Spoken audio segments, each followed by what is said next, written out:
লোকে সকাল সকাল পেপার পড়ে আর তোরা সকাল সকাল পেপারগুলো ছিপতে বসে গেছিস দুজনে মিলে, তাই তো? হ্যাঁ,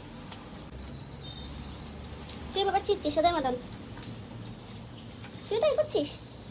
লিহু তাই কথা করছো, তুই তাই করছিস। হুম, সকালবেলা উঠে একবারে তুই গুড মর্নিং বলিস না, তুই পেপার ছিটতে বসে গেছিস, তাই তো? এই ছিঁড়ে ছিঁড়ে ছিঁড়ে নোংরাগুলো সব ফেলবি আর আমি সারাদিন শুধু পরিষ্কার করবো। পেপারটা নিলে আমি পারবো। এই এরা বসে গেছে পেপার ছিটতে, কি মজা পাশ করে তোরা পেপারগুলো ছিঁড়ে। ও ক্যান্ডি চলে এসেছিস। পেপারগুলো আমি সব পাতি আর তোরা সব পেপারগুলো তুলে দিলে সব শেষ।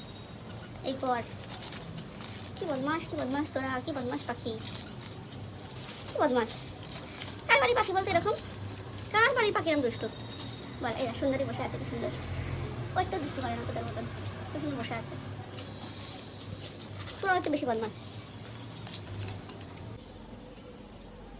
তুই পেপারগুলো তুই খাচ্ছিস নাকি কুটি করে করে? কি করছিস, খেলছিস কুটি করে করে? তোকে খেতে দেওয়া হয় না রে ম্যাক। কি সুন্দর ছেড়ে ছেড়ে খেলছে। তোর জন্য কাল দেখবো আমি কোথাও এরকম পেপার ছেড়ে। কাগজপত্র এখন ছেড়ে ছেড়ে ফেলবি। আজকে নতুন পেপারটা ছিঁড়ে কি করলো, দাঁড়া শাটারটা বন্ধ করে রাখো কালকে থেকে, না ঢুকতে পারিস সেদিকে। বদমাসি, টেবিল থেকে পেপার নিচে পেপার ছাড়া। সব দুষ্ট বুদ্ধি দেখো, তোমার সব দুষ্ট বুদ্ধি হয়েছে না? ও ছেড়ে ছেড়ে ফেলে দেয় আবার, বদমাস।